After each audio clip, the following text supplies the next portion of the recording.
this is the second of two policy discussions that we're having after the budget. Yesterday was very exciting. Less of debate, more of just processing and understanding what the budget was.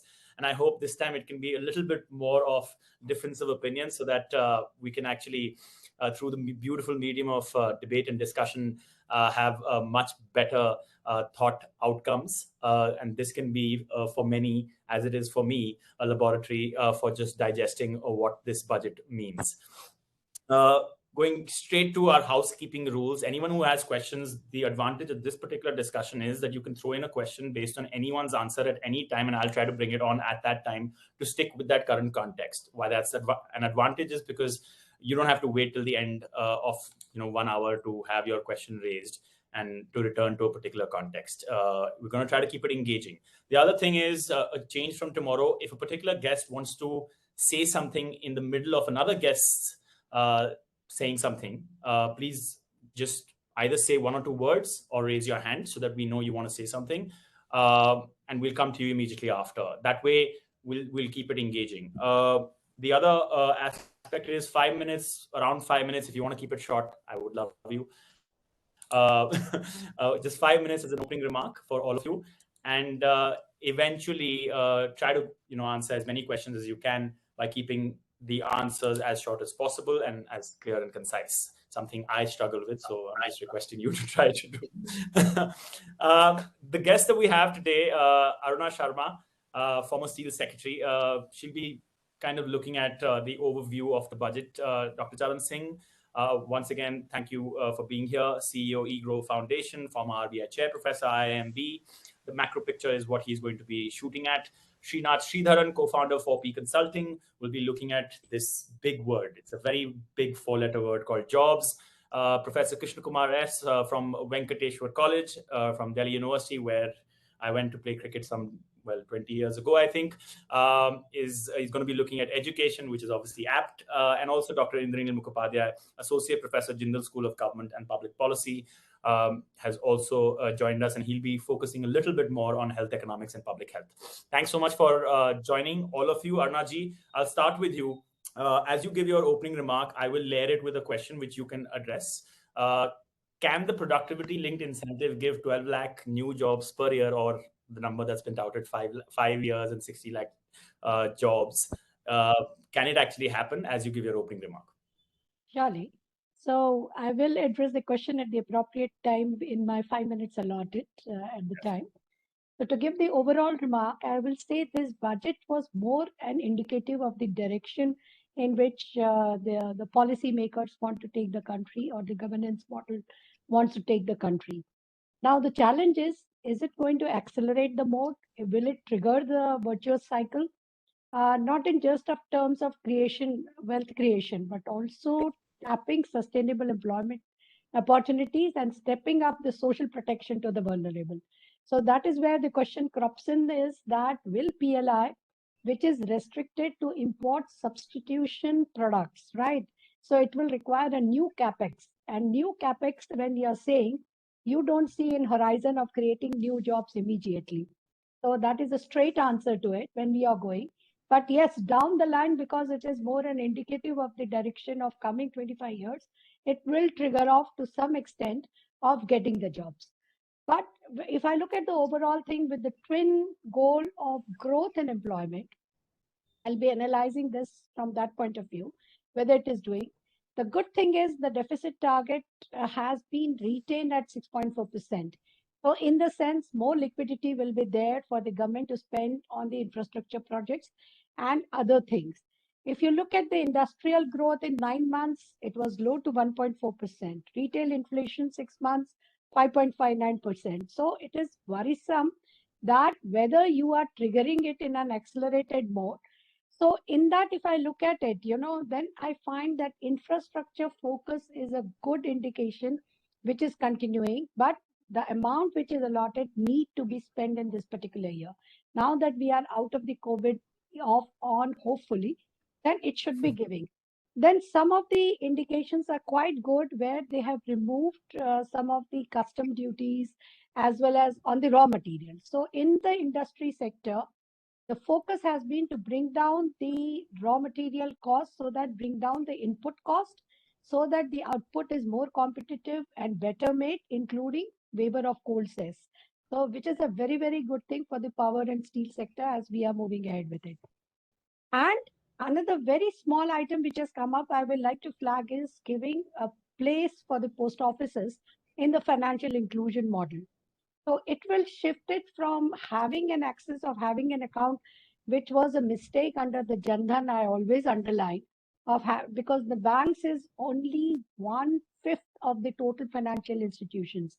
The post offices and the cooperative bank is the major chunk. So getting them within 5 kilometer radius, you can have an account, and therefore the direct benefit transfer, the deposits, the credit possibilities, everything will become accessible.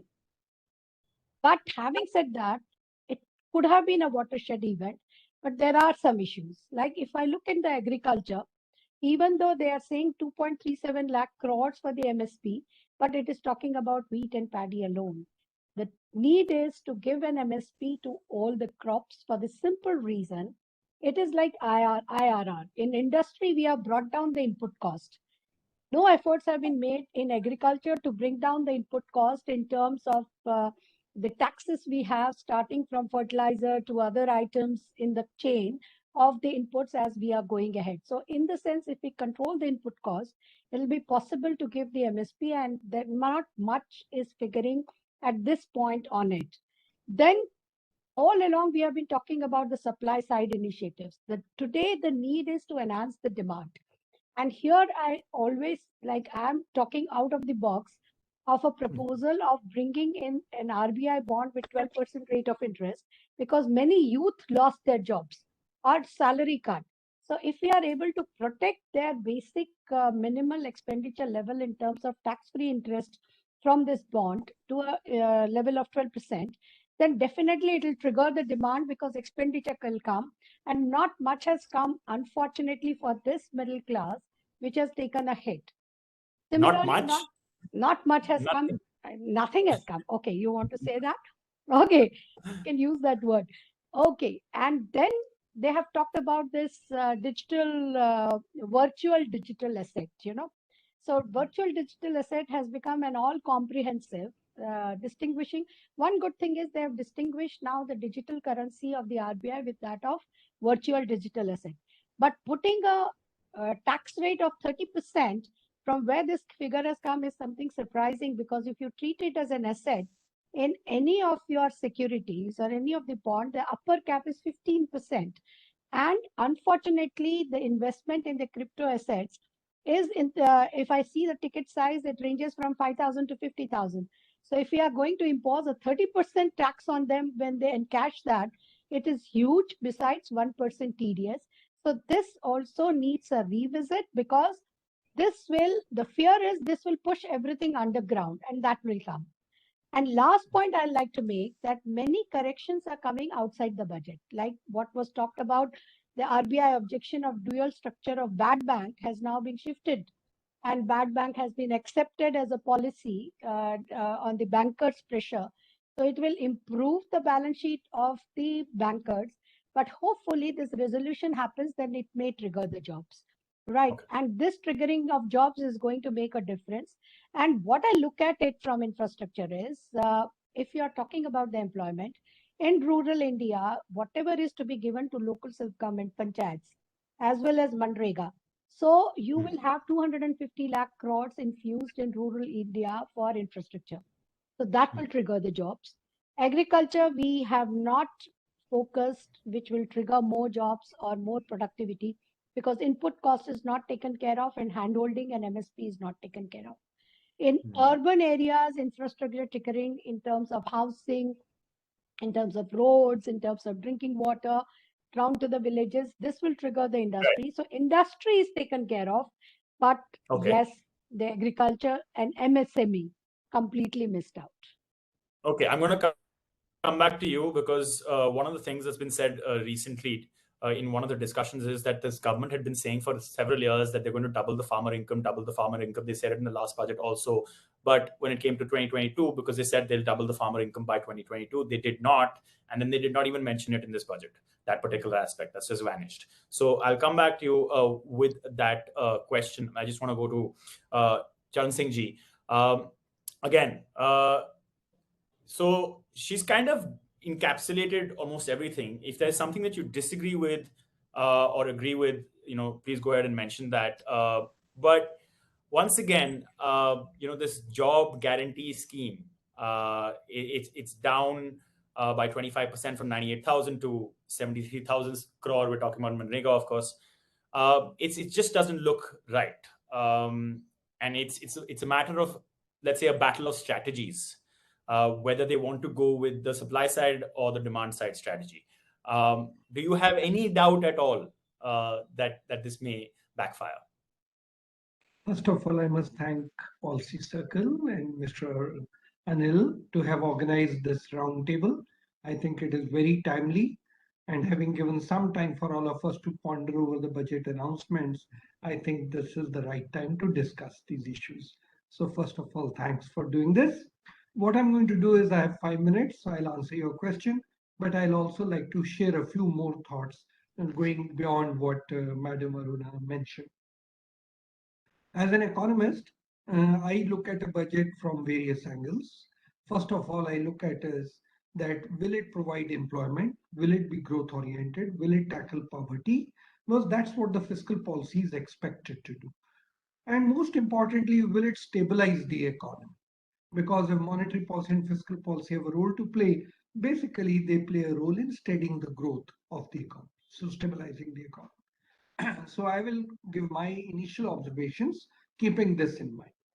So keeping this in mind, I would like to say that the government has mentioned they're growing at 9.2%, which is very healthy, and they plan to continue to grow between 8 and 8.5%, which is also very healthy. Both are the fastest growing rates in the global economy, so that is something which needs to be appreciated. Secondly, if you go by the canons of taxation, the key canon is certainty, and it should not be fashionable. It should not move with seasons, and that is what I like in continuation. If you look at foreign countries, budget day is hardly a day. Hardly anybody knows that today the budget is being presented. Over here, it becomes a major event.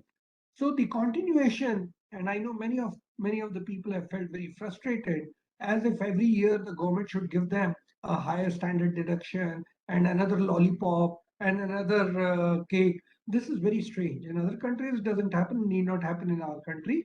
And just because it doesn't happen in other countries doesn't mean it should not happen. No, there has to be some continuity, some consistency, and that has been maintained.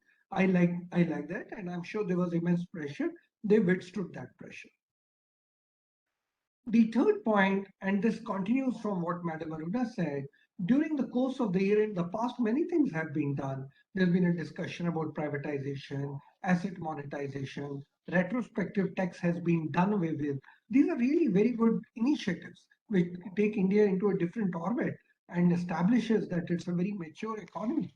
The PLI scheme has started working, started showing results. And if you look at the results, how the economy is performing, other than the growth rates, look at the indicators. Madam Aruna mentioned about the inflation, which is within the threshold. Though I don't agree with this threshold concept at all, in a country like India, which is young and dynamic, I don't think 5%, 4% is a major concern for inflation. But nevertheless, they have set a target and is within the target. But look at the FDI flows, they are very good. Look at the stable exchange rate, very good.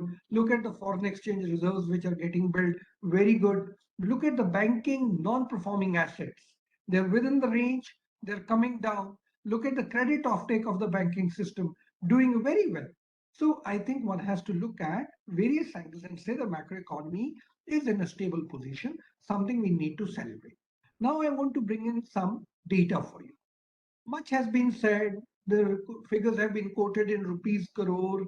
Means I'm not mesmerized with those rupees crore quotations. I'm going to show you, I don't have the PowerPoint ready with me, but I am going to talk to you a few data points. If you look at revenue receipts, they continue in the range of 8.5, 8.4%.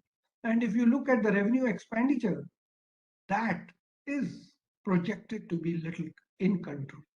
Budgeted at 12%, revised estimate at 13%, actual for 2021 is 15.8%. So that is very clear. 2021 was a very bad year. Our expenditure had to grow up, that did, but then the expenditure has been brought under control. The good thing, I must mention that despite this crisis, the capital expenditure has been going up.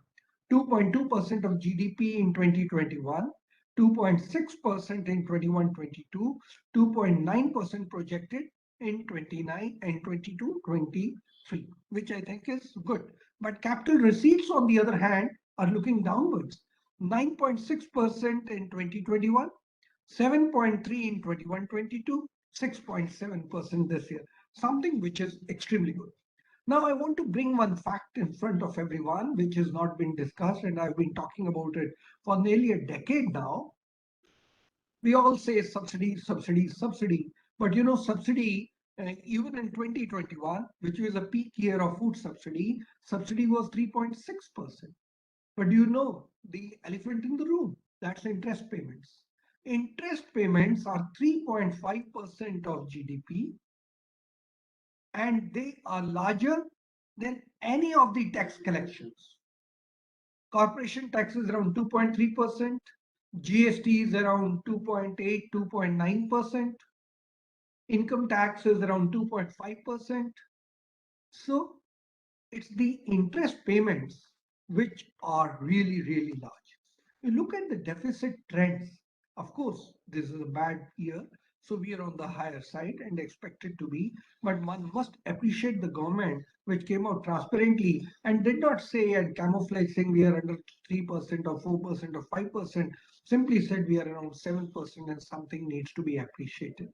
Now, I also want to bring one more data point and then I want to give some analysis. The data point I want to bring to you is a global comparison. If you look at the overall balance, comparing it with the other countries, which is the gross fiscal deficit, obviously India is pretty high. Nobody can deny that fact. But are we an outlier? No, we are not an outlier. Other countries like Brazil, like China, they have had huge deficits. And if you look at the advanced countries, United States, the deficit is nearly 15%, United Kingdom is nearly 13%, and Japan is, of course, Japan is an odd case, I must not even quote it, but it's around 10%. If you look at the debt burden, India is again not an outlier. We are little high. Nobody can deny that. If you take center and state together, we are in the range of 80 to 85%.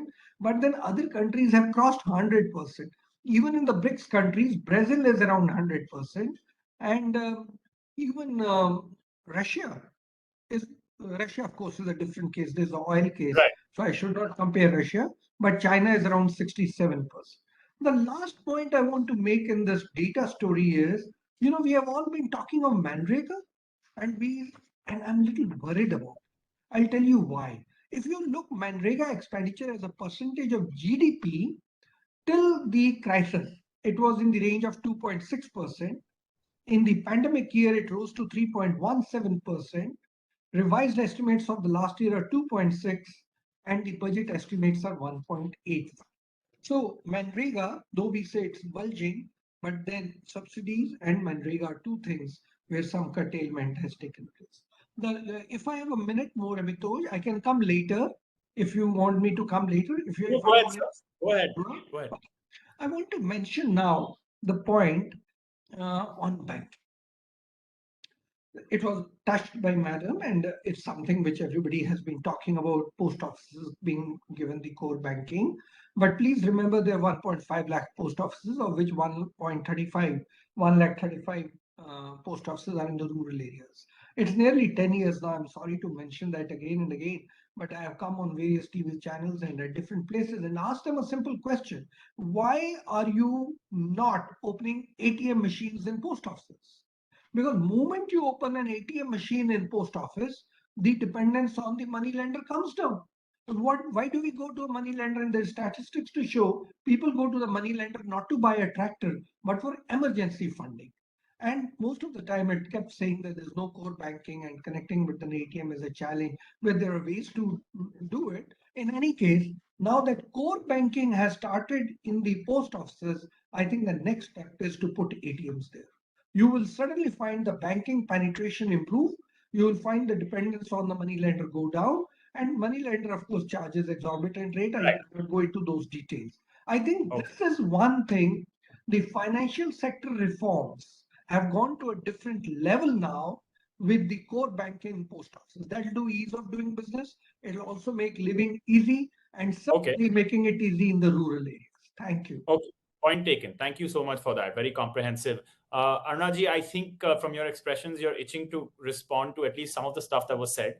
I will come back to you. I just want to give everyone a chance before we open up the discussion in a sense. Srinathji, straight to you. There's a lot been said. Sir also mentioned Manrega again. One point that I want to add as a prefix to your comments is that there is a projection that households demanding work has actually increased from 1.9 crore to 2.4 crore. Therefore, the requirement and the pressure on Manrega will be there in the future. So, why has the government reduced it? Your opening comment and that answer. Sure. I think to respond to that, I agree with Dr. Charan Singh because there was also a sense of expectation that this budget could probably bring about an urban employment guarantee scheme. There was a huge amount of expectation that as the economy is coming out of COVID and this could spur, let's say, a lot of activities. And we have seen the flip side of reduction in Manrega exposure. That's one. But more importantly, I think we also need to be pragmatic about skilling, and which I'll touch base in a minute. You made a very brief comment about jobs being a four-letter word, and I think as a generation which grew up with the very mention of four-letter word being a negative one, it is not so, right? Life is a positive, beautiful four-letter word. What we have now brought as ease of doing business, the acronym EODB, is a four-letter word. And it's a great indicator for us to say how the markets are panning out. MSME is a four-letter word. It contributes 30% of Indian economy, and I agree with Aruna ma'am there that we haven't done anything much for it except for that 6,000 rupees allocation over 5 years for rating of MSME for export competitiveness. It's a great move.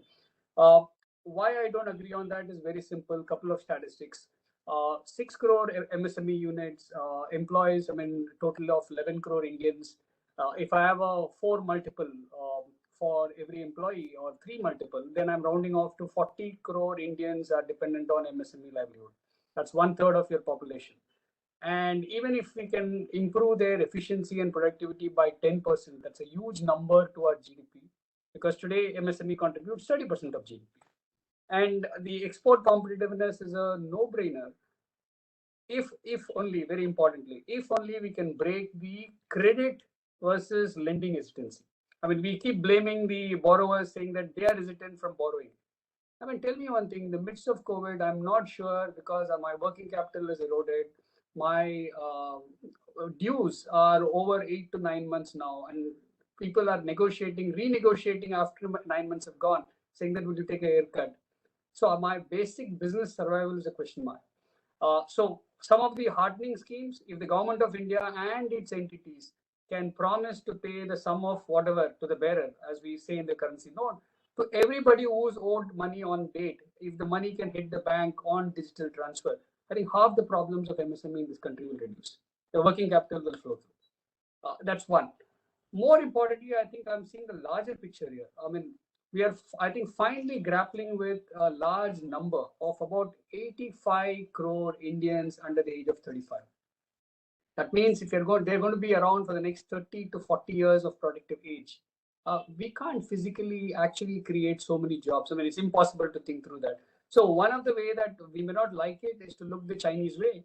The last 30 years, they created a MSME model which contributes 80% of their GDP. So you will have to make people self-reliant. You will have to make the economy self-sufficient, largely, not in every sector possible.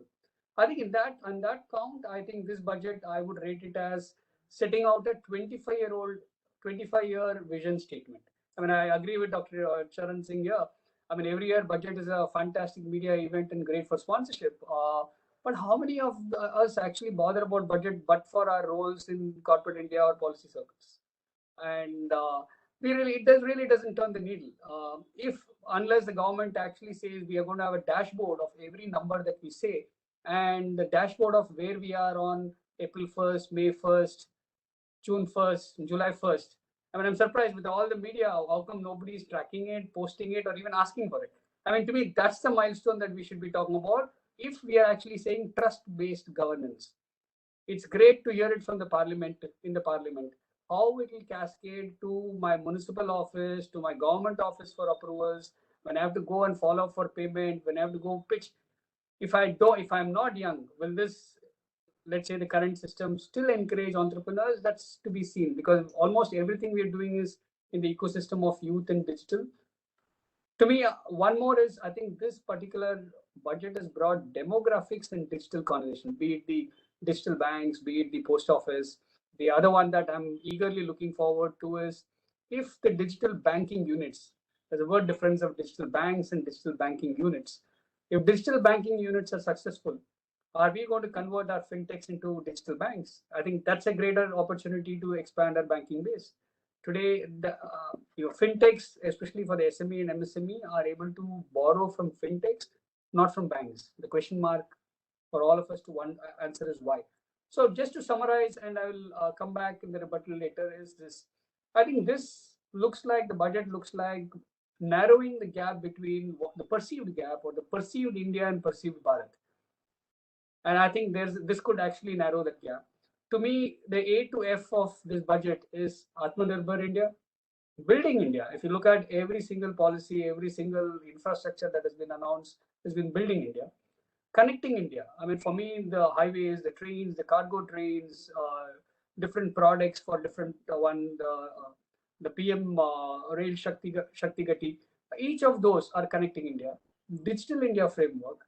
More about equality India and financing India. I mean, I wish I heard more about financing in India, because my worry is if for example, the capex, by the way, the capex somewhere, I don't know if any of you have read the fine print.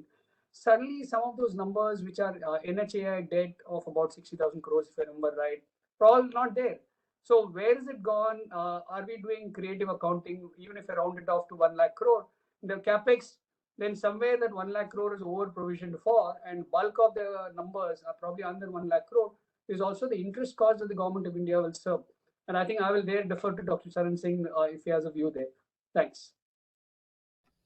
Yeah, I was going to bring that up as one of the questions.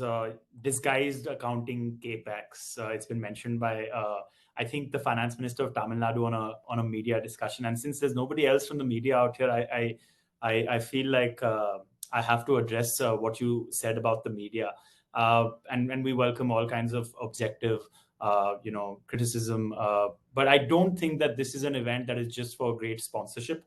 I think this is an event where the media looks at it. And remember, the rest of the year is mostly about politics. This is 1 or 2 days or perhaps a week of discussing the financial need of the world's largest democracy in a democratic way, in a transparent way, in a way in which you're trying to identify whether this government or any other government for that matter is disingenuous and is just claiming transparency with numbers or otherwise. So I do believe that this is not something that the media has the capacity to do, particularly the broadcast media, simply because you are in a position where the finances that are required to have the resources that perhaps some of you might have, because your policy think tanks, they just don't have it. And the value that is associated with media by the public is not about how much money they'll take out of their pocket to give to the media to be able to have those kind of research teams. So I would cut some slack to the media, but I would certainly say that a lot of the media needs to actually get on the track that you talked about and not just do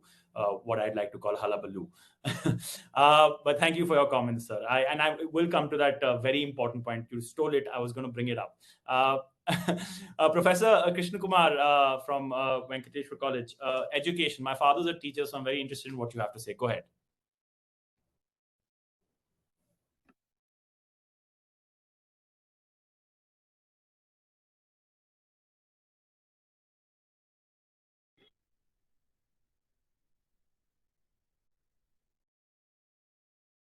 think he's muted. You will have to tell him that. Yes, Krishna, please unmute yourself. Unmuted. Yes, sorry for that. Yeah. Yeah, what I would try to focus in this 5-minute intervention in the initial stage would be that how is it that the sense of optimism is there in the finance minister as well as the government when the budget is being presented? And why I feel sometimes that this sense of optimism is a little bit misplaced. One, the sense of optimism counts, number one, from the huge increase in GST collections, which the minister specifically reports in the month of January. And number two, the foreign exchange reserves reaching 600 billion, which everybody thinks would turn out to be a very big hedge against the plausible external environment, as well as the risk associated with the external environment. These two, I really think. And the third one is the ever looming presence. And these two are things which are guiding the sense of optimism of the government.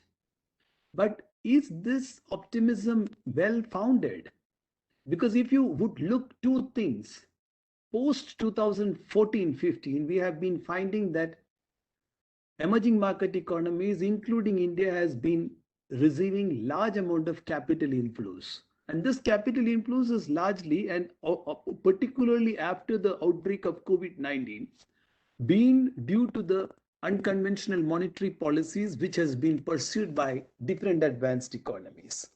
So advanced economies have been pursuing, particularly Fed Reserve and ECB has been pursuing unconventional monetary policies, and there has been a search for yield. There has been a large inundation of capital inflows into the developing countries, in particular to India also. But when this is coming, it is also coming exposing the economy to high levels of volatility. And for all what we try to compare about the large size of the 600 billion foreign exchange reserve we have, we should also not shy away from saying that at least 42%, that is the short-term residual maturity external debt of ours, that is the debt which basically was supposed to mature within the course of a year, is almost half as much as this foreign exchange reserve. So technically speaking, sometimes when we look at the foreign exchange reserve and say that, this is giving us strength, this is also because of the intervention done by the central bank due to the large inflows which have happened on the capital account, contrary to countries like China, whose foreign exchange reserve at least something to do with the inflows which they have had on the current account surpluses.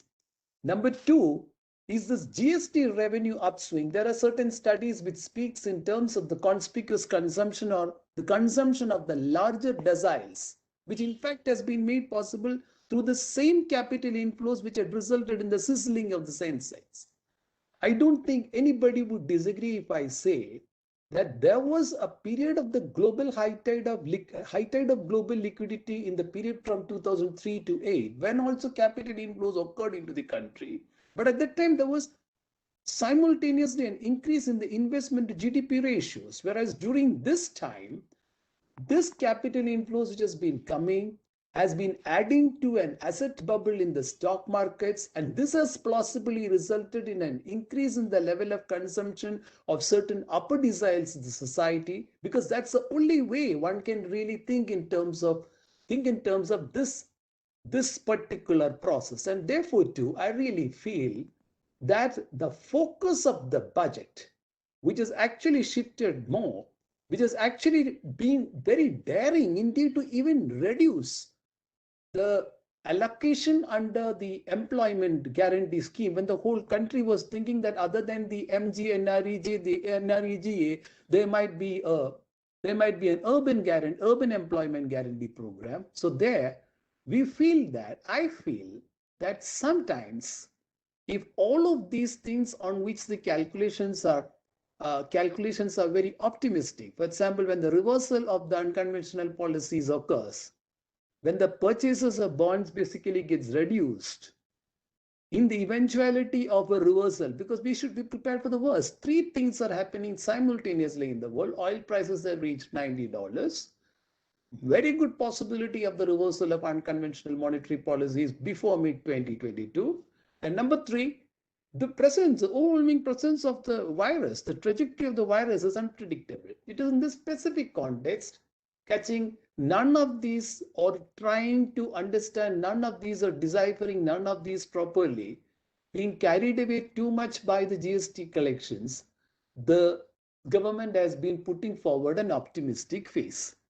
Now, before I go with the further comments on the overview of the economy, let me mention about the specific sector about which Policy Circle has asked me to speak about education.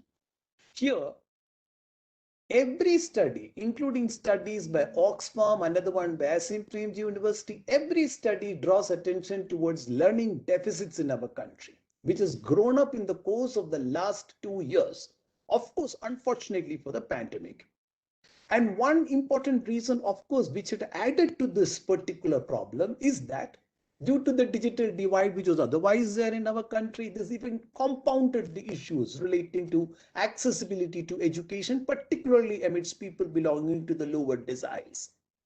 As a short-term intermediary measure, as an immediate measure, redressing digital divide is something which the country has to collectively do. But to say that this is a one-stop solution. Let's have digital lessons. Let us have digital resources from class 1 to class 10 on a countrywide basis. This was always there in our country during the time when we had the single Doordarshan also. There used to be digital classes, digital educational videos, which are of course necessary.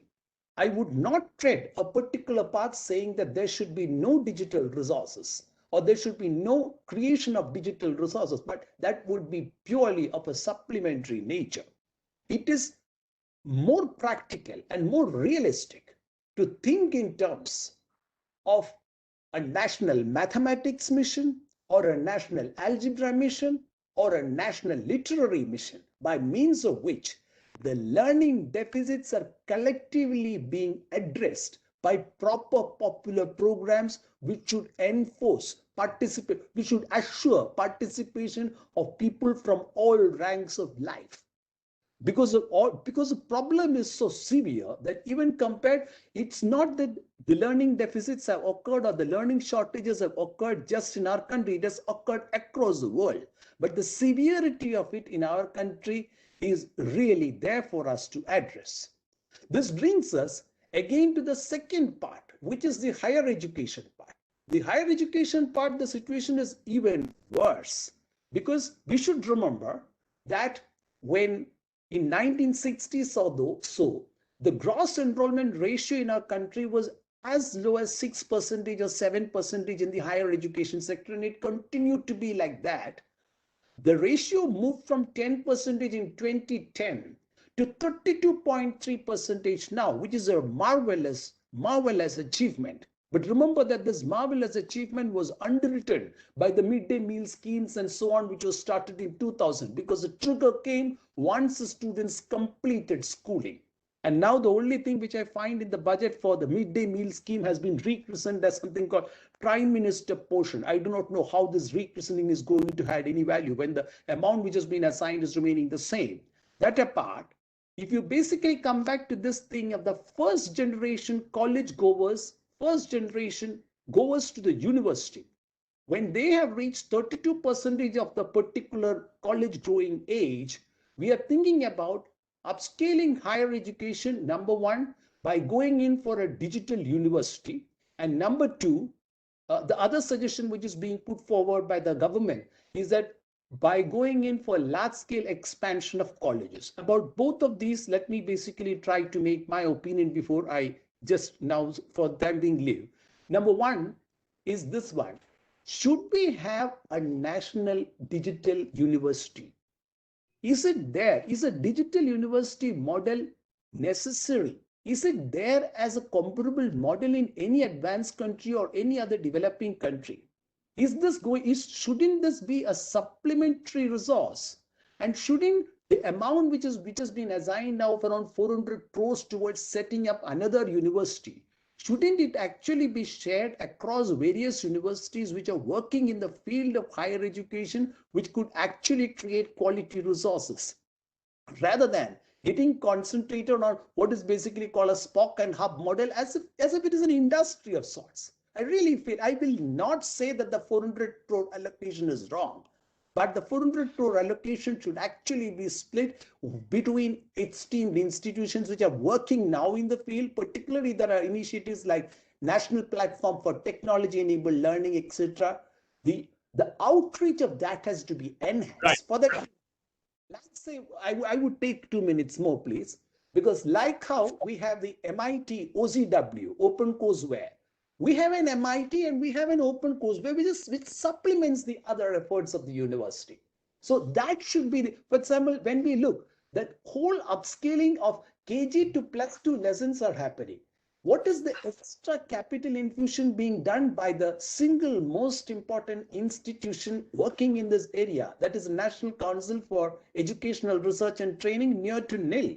Other than their establishment expenses increases by some 30 crores or some, I think 510 crores have been allotted.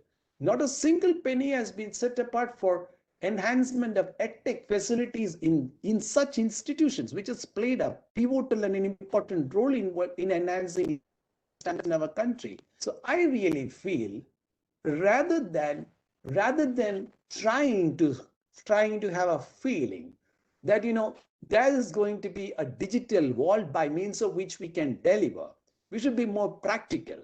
We should be more sensitive towards this question of inclusivity of education. That I come to the last point which I would want to say is with respect to something called RUSA, which is this Rashtriya Uchchata Shiksha Abhiyan, RUSA, which is a process by means of which the central government gives grants to the state governments. And see, supposing there's a 10 crore expansion program done, then 60% would be borne by the central government. So that means 6 crores will be borne by the central government and 4 crores will be borne by the state government. Like that way, you develop up facilities of colleges. Now, in the operational sphere, what is happening? The state government would say, okay, 6 crores is coming from the center. So 4 crores has to be mobilized by the college because there is no funds with the state. And why Right. are the states not having funds? The states are not having funds, and therefore, too, they see to it that the autonomous colleges are based, the relatively well-off colleges now get the privilege of most of these RUSA funds. And this states being deprived of funds can be traced to the fact that there are cess collections. Once we had the higher education cess collection, and now we have the cess collection on highways. And this doesn't come under the divisible pool of that 41% which is to be given to the states, which is again another important issue.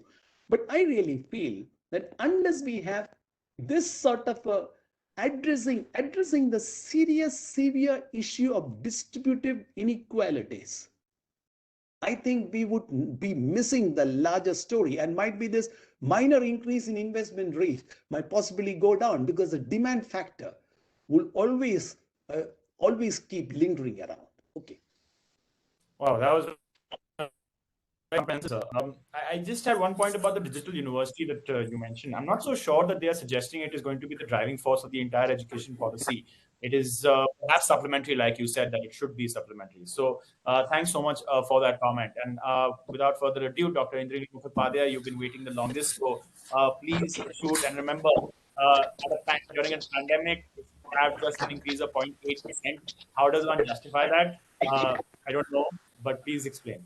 So, thanks, Aruna, and thanks, Policy Circle, for giving me the opportunity. Am I audible? Okay.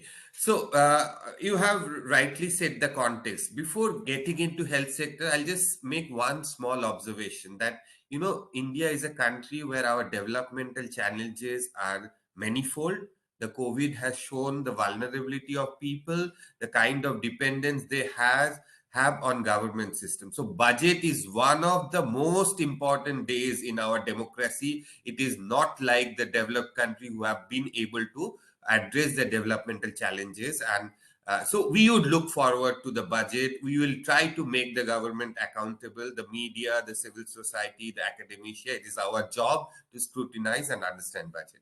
So it is a very important day. I would just like to join Amitoj, to illustrate that point. And then on health, obviously, the last year, last 2 years particularly, we saw the kind of human calamity that the country has faced, and we realized when our health is not at its best, the entire existence become meaningless. We need, and also more importantly, the we have also seen that our health system is not equipped to deal with large human calamities. The crack lines of the health system have come out very open in this period. So in that context, we would have expected, there was an expectation that the health budget would increase.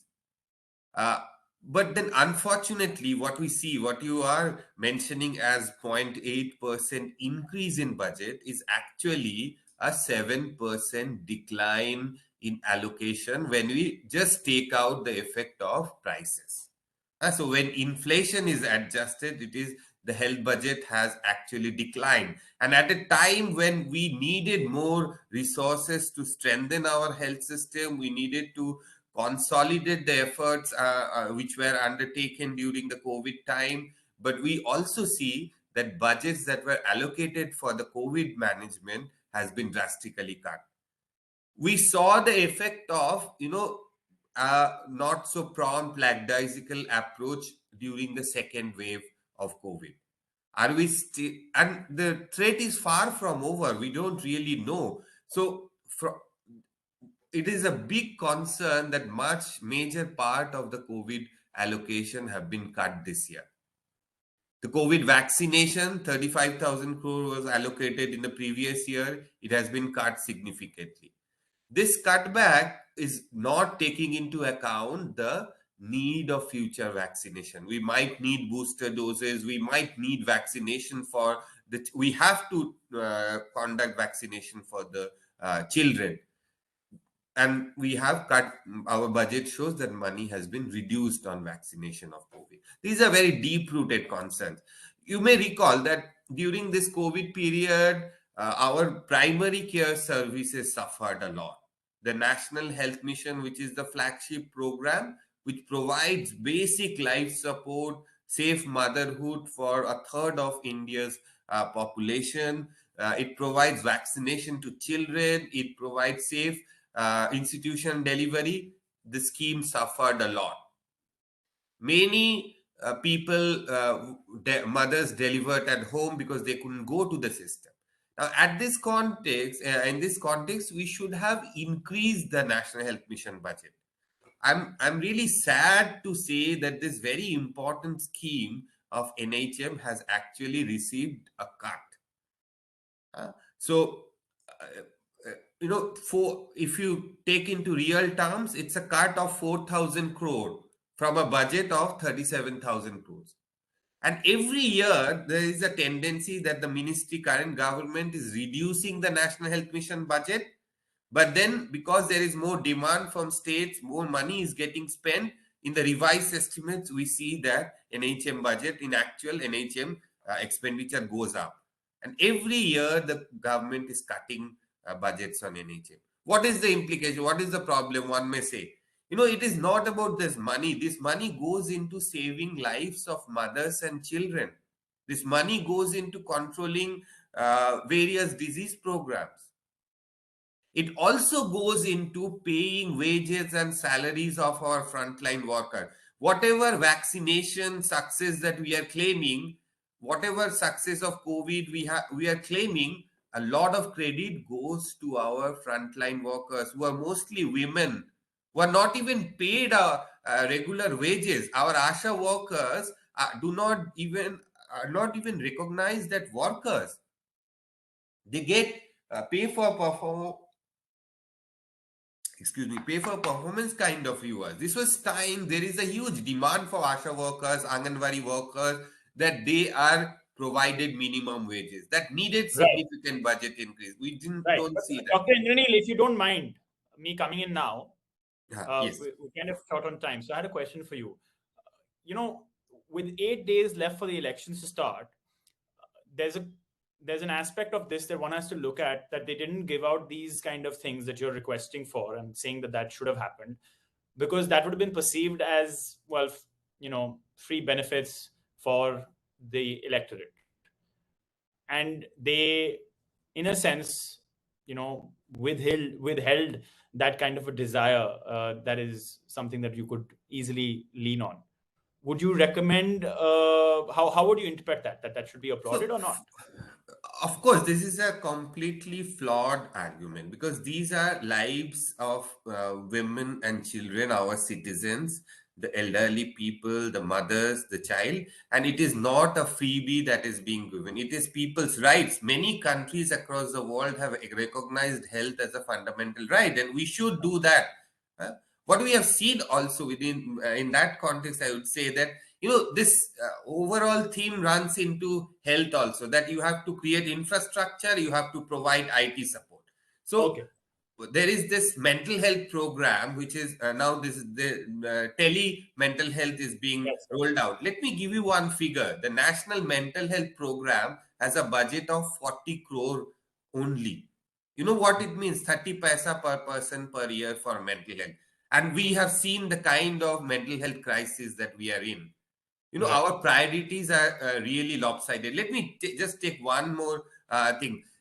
Yeah. Every year we see that the PMJY, which is the insurance scheme, is unable to spend one third of allocated budget.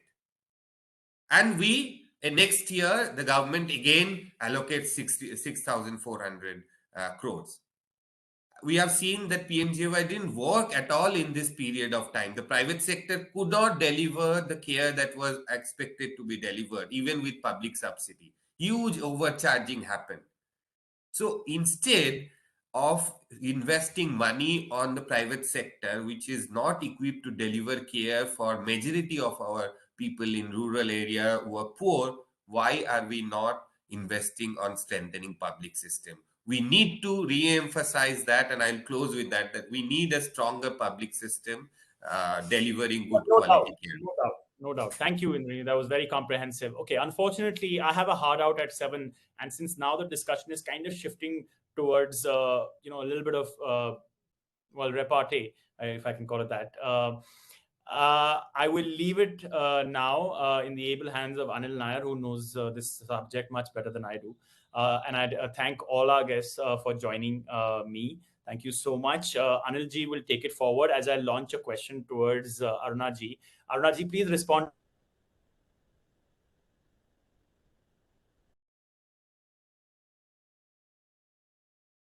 We lost your voice. We lost your voice. I can't hear Amitoj.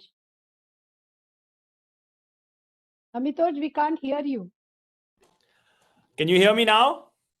Yes, please. Okay, so I'm going to leave now. Anilji will take over, but I want to launch a question at you before I go about that disguised accounting capex that we were talking about earlier. That how do you see that reallocation of money and what it looks like? Is it disingenuous, etc., etc.? Thank you. Right. So you want me to respond on that at this moment of time? Yes, please. Yes. Please. I will put it this way, that if you are looking at the big numbers in the revenue, it has come from the big industry sector. The GST has gone up. But 40 lakh is turnover is the cap to get a GST enrollment. So in the sense, maximum of the MSMEs are less than 40 lakh turnover. So they are nowhere in picture, and they are actually in a mess. Who is going to provide a huge employment when we have a slip of 53% of the poorest fifth have plunged into poverty? So my takeaway remark will be that when you are putting the money, it should be where you put the food where the mouth is, and MSME has to be your major focus in terms of handholding by giving them the working capital and maybe at the zero rate of interest, then also handholding them to board the new marketing avenues like e-commerce, because that is where they expand the markets or enter the foreign markets. And in one breath, we say that the exports from MSME has to go up from 48% to 60%, and who are the major contributor for exports.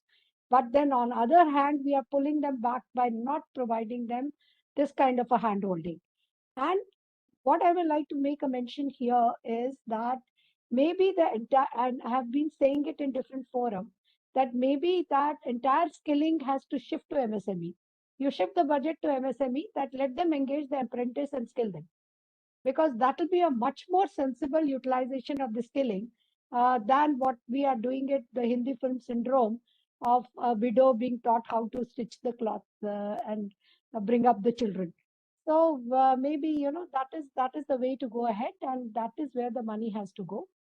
Wherever the priority has been put, most welcome.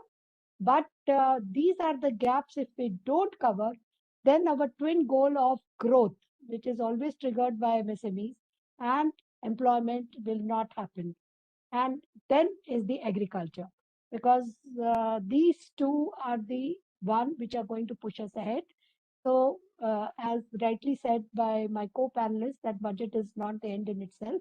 These can come up en route, but has to come up as early as possible. Otherwise, we will be ending up with a huge problem of youth unemployable. Thank you, Arunaji. Very good to see Dr. Anthony here. See you later. I have a question for Dr. Charan Singh. As a journalist, I started in the 90s. Is India missing a planning commission now? Now I feel that there is a lot of things happening.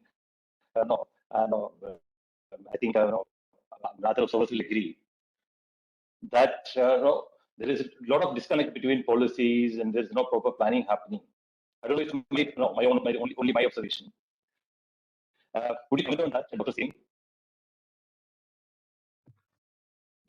I'll be very honest. I had worked with the Planning Commission from 1985 onwards. And even when I started working with the Planning Commission in 1985, I was in the Reserve Bank. I used to find very strange phenomena. I used to find that there's lots of activities overlap with the Ministry of Finance and the Planning Commission. And I used to wonder, why is this so? So, long answer, I can make it very brief by saying that there were ills in the Planning Commission, or the institution of the Planning Commission as a parallel body, which needed to be corrected and rectified. And so when the Niti Aayog was made, I was very happy. But now I'm beginning to feel that Niti Aayog is sitting only in Delhi. What we need is Niti Aayog in every state capital.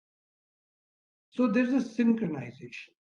And there's a think tank activity happening in every state capital. And then they link up with the national think tank, the regional think tanks, and therefore the country moves together. So I think we need to move ahead. Planning Commission had some planning boards synchronized with it, and therefore there was some development taking place. But the development that the economy looks for, or the development model that is suitable for a country like India, should sit within the ministry. It should not be an actionist body. The actionist body, like the Niti Aayog, should be integrated with the government, but should have a reflection or a replication in different states. That is what I am missing. Arunaji, would you like to comment on this? Or any other speaker would like to comment on this planning commission? Are we missing a planning commission in India? Just one sentence I'll say, and maybe Mr. Srinath can then elaborate. You need a cogent approach. You can't have a knee-jerk ideas. You get up in the morning and come up with an idea and launch a scheme the next day. So therefore, the role of a planning commission is very important, because you have set targets where you want to reach in all the sectors. And then you synchronize steps of the state as well as union government when you move ahead with it, because each state has its special arrangements, special problems.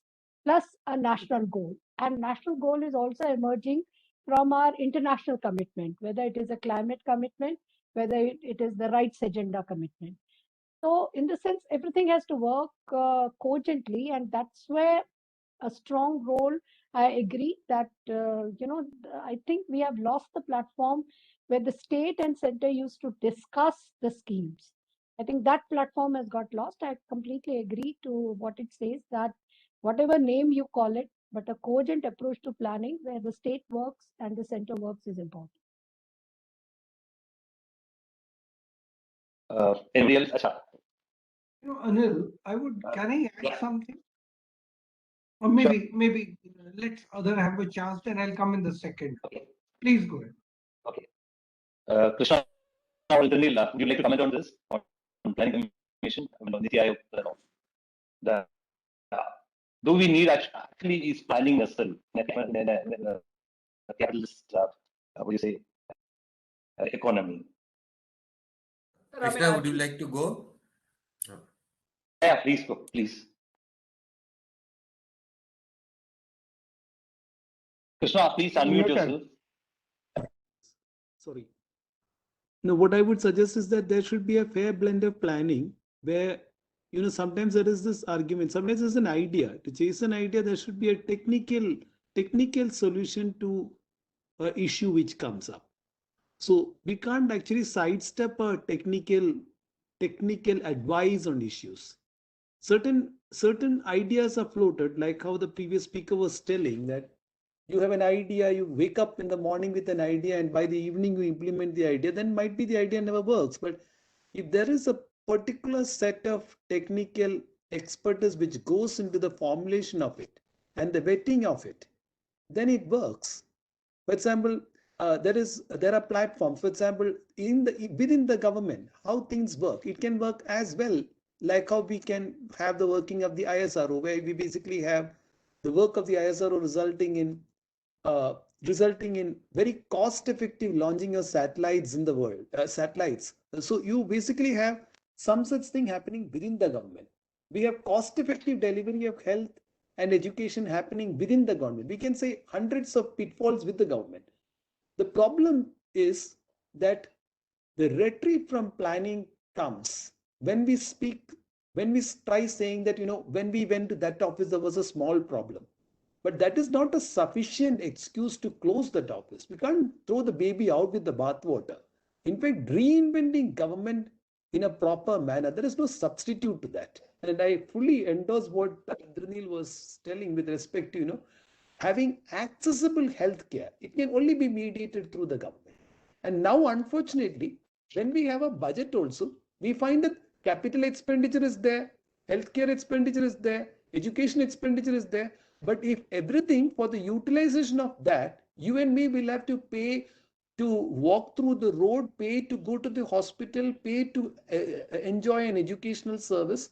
And there is an indirect retreat of the state happening even through the budget. That's exactly the unfortunate phase through which not just our own country, but different other countries are going through when they have this private-public partnership. Krishna, Dr. Rashmi wanted to make a point. Rashmi, can you please unmute yourself and talk? Yeah, very briefly, I would like to say that sorry, your voice was breaking, Anil. Did you address me? Did you ask me to respond? Sure, please. Okay, very briefly, I would say that, we need, so the Niti Aayog is becoming one of the vehicles for centralization of power decision making. So we actually need a decentralized approach towards planning. There is no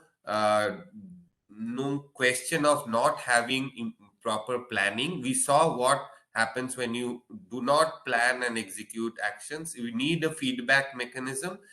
The state planning boards are a crucial vehicle in the states where there are some bit of better state planning board functioning. We see much better result even in the time of COVID. So we need to strengthen the state system of planning there, and further Even some places, district planning process are being initiated. So I think decentralized approach of planning would be very crucial if we can bring it back. Thank you, Indranil. Is Rashmi there? Hello. Okay, I will come back to you later. I have a question for Srinath. There is a lot of thrust on digital economy. Do you think the firm has factored in the digital divide that exists in the country? Everything is a lot of telemedicine, e-education, e-skilling, edtech, all these other things. There is a huge gap, digital gap existing in the country. Has there some factored in this aspect?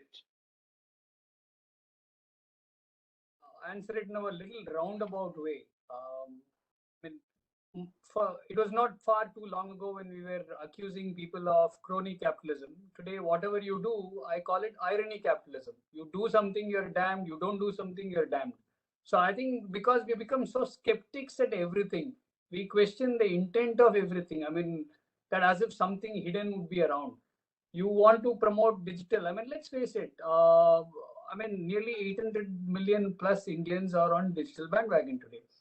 If we did not put what we all call as the jam trinity, most of our direct benefits and most of our citizen benefits access wouldn't have come in at all. So from that way, it is far better than having, as long as we work towards reducing that digital divide. That's one.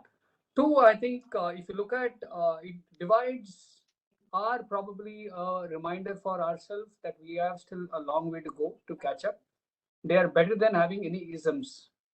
I mean, I think the isms divided us more as a nation over the last 7 decades than actual divides. Divides are actually, we at least now know that this is what we need to do to catch up. I mean, even in the last 2 years of COVID, the digital divide has been there. But previously, we also had financial divide. We had social hierarchical divide. Some of those have been collapsing. Have they collapsed completely? Not really. Even I think the haves and have-nots across peer. I mean, you pick any country that you want, and you try and have the haves and have-nots. You can find at least 10 such divides. So I think the long and short of it, I believe that divides are there, but they're narrowing in gap. Digital divide and others. Financial aspect, for example, the very fact that we have been able to do the Jindal, the Aadhaar card, and the mobile trinity is what we can actually now go about and do digital or financial inclusion as well. The post office would actually is going to piggyback on your ATM, mobile banking, and talk to the savings account. It is not as if as standalone they're going to suddenly create anything. So I think digital is there. Yes, the fact is, can BharatNet be fast-tracked? Hopefully, yes. It can be fast-tracked. Can it do much more? I think yes. Digital divides are narrowing, but Nil. Dr. Rashmi, would you like to respond? Am I audible? Yeah, right. Yeah. See, thank you, Policy Circle, for this discussion. And after hearing the panelist, I just want to raise one point which is already discussed, that why a country is planning. That's a question is coming up, because we are going for the planning process, not because we have eminent or like we have enough resources. We don't have enough resources now. Country is in a very critical situation. So I think we should actually, the policy fraternity has to think and talk loudly about the need of planning. The thing is that we have to bring all the sectors together. We can't just plan for 25 years and that announcement is coming in the budget. And then we are saying that, oh yeah, this vision is coming up. That is not going to happen, because the budget, we need to understand that that is only the annual allocation of the resources. It is not allocating resources for next 10 years, the downtime. And then another thing we have to remember that in 2014, when the first budget of the NDA-2 has been announced, presented in the parliament, the government mentioned about the Vasudhaiva Kudumbakam, which is actually has a set of activities has to be achieved by 2022. We all understand that there is severe economic crisis happened the last 2 years. But previous to that, like 5 years, we had a pretty good period according to the statistics. But we are not actually reviewing what happened to each announcements made in 2014, which is actually supposed to achieve by 2022. No review hasn't happened, no midterm review. So then based on that, thinking that and how we can actually anticipate that we are going to plan for next 25 years based on this annual allocations. So this is some question I think all the policy makers and the policy fraternity has to think loudly and debate it, and then maybe think about how Niti Aayog can do it, or like how we can collaborate with the state planning commissions.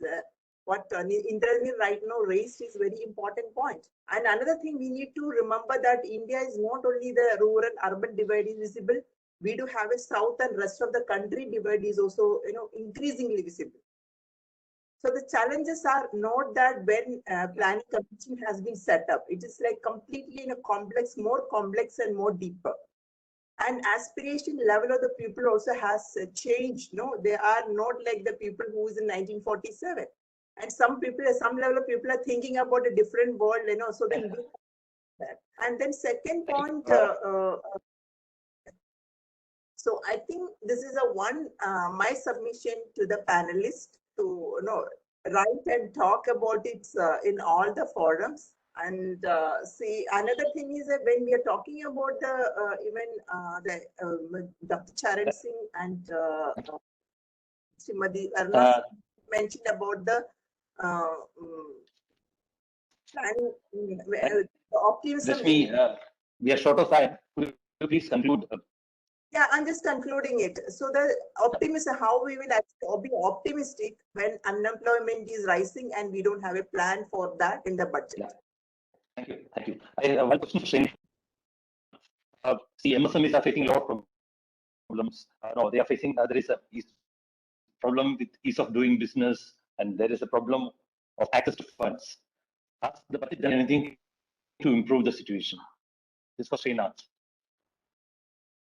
I think we've historically struggled despite all the efforts with the 4 C's, as I call them. I mean, you have compliance, you have connections as in how do you connect?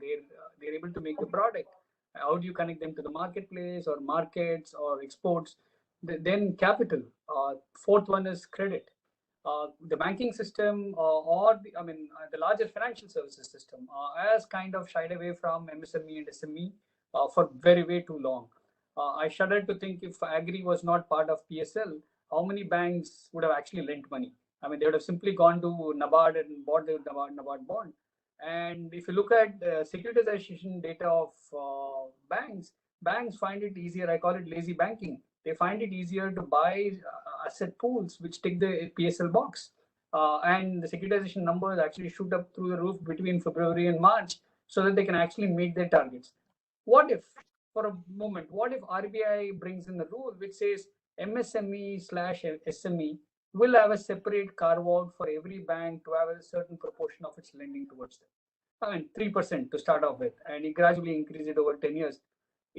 While I'm all for free markets, the moment you have a regulation, everybody then starts learning how to give credit to such a consumer cohort. I mean, today it's very easy to say that it's a risky one, we don't understand, or we have done it, we have bought portfolio, nobody does it. The moment you actually get them to learn, suddenly they do that. So I think MSMEs still struggle with capital credit, despite SIDBIs of the world. I think we need underdex of that. The biggest game changer there, I think, would come in with fintechs. I mean, I'm very bullish on them. Not that I have anything against banks, but I think the hunger for growth numbers. I mean, the fintechs are seeing that, hey, I can reach out to potentially 10 crore MSMEs or SMEs. Even if I can get 0.01%, that's a huge number to serve. I think that's where we are. Thank you, Srinath. There's a question. I want Arunaji to respond to this question. Not so long ago, we were all talking about a demographic dividend. 2 years ago, there's an economic survey which spoke volumes about it. Are we missing the window of opportunity here? I want Arunaji to respond. And then I would like Charan Singh also to respond to this question. Yes, definitely. Because, like 65% population, whether it becomes liability or asset, is something, a groping question we will have to answer. And today, with the unemployability coming down to 3.03 crores, percentage, it is coming down. It is a matter of worry. And we must appreciate that bigger industries, more and more automation is going to come. MSME, more and more automation is going to come. Agriculture needs less labor. So where are we going to use this youth? So we'll have to focus on their skilling and expand the MSMEs. I'm repetitively saying that don't miss it out. Because everything else is going to become, automated. It is a natural course it is going, and COVID has accelerated it, because now people understand that whatever can be automated should be automated, and this is what is happening there where the money is going. So if you look at it, it is an opportunity. We still have time, we still have that window available, but that window available is not very long. It is 4 years, 5 years, and other countries like Vietnam, Indonesia, Philippines, Bangladesh are your competitors, right? Are your competitors. So many things are moving out to these countries. So therefore, it is very important to be focused and skill them, generate the jobs for them. Otherwise, we are heading for disaster. Thank you. Dr. Charan Singh, would you like to respond to that? Yeah, I was thinking actually of the earlier two questions. One is that on the Planning Commission, I feel, and in addition to what I just made an observation earlier, I feel that you know it should be concentrated in one single place. The allocation of resources, even centrally sponsored schemes that are very, very prominent, the finance commissions have a role to play in it. And I think that if they are centralized, the efficiency is more. And over a period of time, should they be there or not? If the states also have their Niti Aayog's ideas are given to their Department of Finance or the Ministry of Finance, they prioritize. These are the elected representatives, whereas there should not be a parallel body. The second thing I wanted to mention is on the digital economy. I think with the focus on technology and digitalization that this budget has made, we are now going to be the pole star of the world when in next 15, 20 years, we have really digitalized the whole economy. And given that we are a country which has lots of demographic dividend, we will be also able to benefit from the televisions, the digital university, getting the best universities to come and open their campuses at our gift places. With this, the knowledge base of the young Indian should be able to do lots of startup opportunities that have come in. With that, I think it's leapfrogging the country ahead, and technology and digitalization will help us position ourselves there. So I would say that this is the best way to merge in the demographic dividend, give them an opportunity. Just imagine 200 TV channels, programs have to be created for them, and that should engage a huge number of startups and youth. So I think the young demographics has to understand government jobs, police jobs are not what they should be looking for. And if they don't get burn a train, that's not what we want.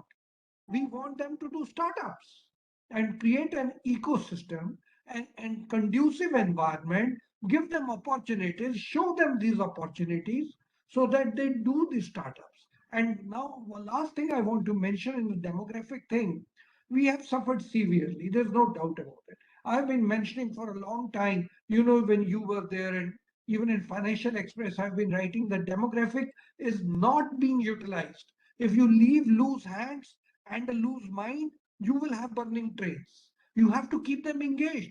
Dole is not the method. You give dole to Punjab, you give dole, what happened? Either they will go into weapons, or they'll go into drugs, or they'll go into what happened in central India. Naxalites. Dole is not the way. The aim is to engage the hands, engage the mind. And to do that, I think you have to give them opportunities, and those opportunities are being laid down in the budget. So therefore, I must mention that this budget addresses the immediate concern of employment, plus positioning India in the days to come, say 25 years or whatever. Thank you.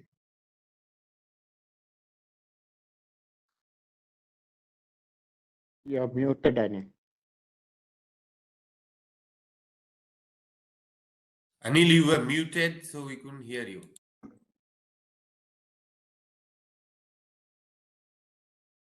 Okay, let me just come back to you. For that, I want Dr. Anthony to respond to the question because he actually anchored a series of three webinars for us on Indian health system, public health system. He came up with a lot of recommendations during that time. What do you think? What do you think this budget has done for the public system? Please unmute yourself. Yes, thank you for that question, Anil. I'm frankly disappointed with the marginal increase in the health budget, especially for National Health Mission. And it is just routine allocations. The only showcasing thing is the tele-mental health, which is only a small 23 centers and a small budget.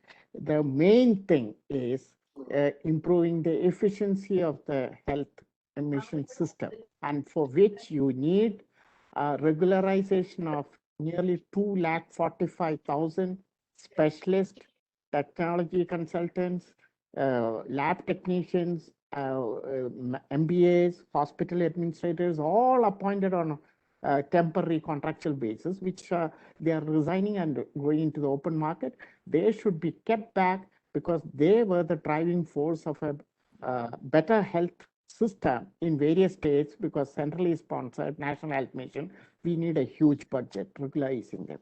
And that could have been a useful input, and that would have increased the fund absorption capacity of the various state health system. And also it shows, and then there is credit worthy, you pump in more money, better services. Instead of that, your emphasis on aims and aims. Aims are palatial showcase institutions. Why don't you strengthen the existing medical colleges? As Krishnakumar has said, existing institution technology upgradation, put in that money, not infrastructure development. And what is the main infrastructure development I would have expected is the focus on the district hospital. In COVID pandemic, we have seen that the district hospitals function and the apex of the tertiary care. And there we need ventilators, where we need blood transfusion, where we need oxygen, generation plants and all. And the district hospital, out of 730 districts, only hardly 300 medical colleges are spanned across the country. And there are many districts which do not have an easy access to a medical college. Where do the people go? The district hospital is the apex of the tertiary care, and where money should have been spent, and there is no allocation for that. The Prime Minister's Swasthya Suraksha Yojana, it is a nominal amount of input. That is not enough. 9 lakhs ASHAs, they need to be, ASHAs were the pivotal in doorstep delivery of care during lockdown period. And they are given pittance of 3,000, 4,000 rupees a month. And we are utilizing 24 hours of service. So I'm totally disappointed. Overall allocation on the social sectors, I'm very happy there is an emphasis on digital mode. That's all good. I mean, all goes well with the modern trend, and efficiency comes, and digital mode also, transparency, less corruption. Those things are good. But the human resource strengthening, that is where, not the buildings, not the aims. We don't need many aims like that. These are all palatial things. Thank you. I'll stop here. Thank you, Dr. Anthony. Now, very little time left for the discussion. I want all the speakers to make their concluding remarks. I would start with Indranil, because he wanted to say something earlier. I could not. Thanks. Thanks, Anil. And it has been a very fascinating discussion. So I'm very honored to be part of this. I would just remind ourselves that we have a union of states and territories. So it's not a central government. We have an union government, and we need to avoid any tendencies towards centralization and focus on states. Other point I want to make: we should not tell youth what they should do. We should give them the opportunity. Youth of the remotest corner of the country, from the very most opportune cities of the country, from the northeast to the center of Delhi, we should provide the enabling environment to the youth so that they can decide what they want to do. And of course, in that context, none of this can be done if we do not have a good health system, which is largely publicly arranged, provided, financed. So I think this budget should have prioritized these things more than ever, because if we have learned anything from the COVID crisis, is that we need deep-rooted social safety net to protect millions of our vulnerable people. I think we are missing the bus continuously. We don't tax the rich enough. We need to tax more. We need to bring wealth tax back into the discourse. We need short-term capital gain tax. It is not going to work out if we see this as business as usual. We need concrete course correction. And it is an union government, so viewpoints of every territory, state should be taken into account. Thank you. Thank you. Thank you, Indranil. Is Srinath around? Okay, Krishna, you got concluding remarks. Fair share of my time, but let me just make some concluding remarks like this: that if we have a rule, something like fundamental rule, which says that the tax revenues of the center shall be distributed in such a manner with the states, that is a 40% or 41% as prescribed by the Finance Commission, then I think there should be no window given for the center to create new sort of cesses in such a manner that that is appropriated fully by the center. Because developmental responsibilities are largely under the purview of the states. And when developmental responsibilities are largely under the purview of the states and elastic sources of revenues are with the center, there should be some sort of a gentlemanship in this center state fiscal transfers, so that what we all consider very important, beefing up, sprucing up the healthcare infrastructure, educational infrastructure, etc., could be done well. Because in Europe as well as in US, you are again viewing this whole thing of the public institutions again being made strong. Though there has been resistance, though this has been also used as an opportunity towards privatization in certain areas, strong in this regard. We should restore the public space and make accessible social healthcare as well as social delivery of services possible. Yeah, thank you, Krishna. Now, Dr. Charan for his concluding remarks. So I think given the circumstances, the budget has made an attempt and an effort. Budget is not only a statement of account, it's also laying down the policy. This budget has made an attempt to lay down a long-term policy, which I am really excited. I would really look forward to its implementation. If they're able to implement it successfully, I see a very great roadmap that has been laid out in the budget, which will get appreciated as the implementation happens in various phases. Thank you. Thank you. Now we'll come to Arunaji. See, a lot of talk about less government, more governance and all. Do you see a kind of improvement in governance happening in the country? Yeah. And I would like you to conclude the discussion with your closing remarks after answering this question. Very much. Such wonderful thoughts and different perspectives have come up with a very objective analysis of the budget and where the thought process behind the budget, which is very good. I think digitalization is going to sort of pave the way in a very big way when we are moving ahead for bringing transparency and better governance models as we are going ahead with it. So that is a very, very good thing which is happening. But there are few things which cannot be done by digitalization, like health and education, where a physical contact is equally important. So that emphasis we cannot sort of ignore while talking about the digitalization. And then infrastructure, I think it's a wonderful way that it has been flagged. Bigger industries have already done the upper part of the K curve. They have gone ahead very well with it because they got the advantage of corporate tax benefit, which improved their balance sheets, which enabled them to build up profits. The business and turnaround happened, and they are now going ahead for capex. But the lower end of the K, what we talk about is a matter of worry, which has to come up through the MSME and agriculture. And when we talk of human wealth, then health and education can never be ignored. You need a healthy, educated society. So that is what I'll say. And I'd like to thank Policy Circle, especially Anil Nair, for bringing all of us together and allowing us to put our perspective in a crystal clear, uninterrupted way. Thank you so much. Thanks. Thank you, Arunaji. That's all the time we have today. Thank you, Dr. Aruna Sharma, Dr. Charan Singh, Srinath, Krishna, and Indranil. Thank you. I would also like to thank the audience for coming to large numbers. Thank you very much. We will have another discussion sometime later. Till then, thank you, everybody. Thank you. Thank you so much. And thank you, each of the panelists. Thank you. Bye-bye. Thank you. Thanks. Nice. Take care. Bye. Good night. Bye.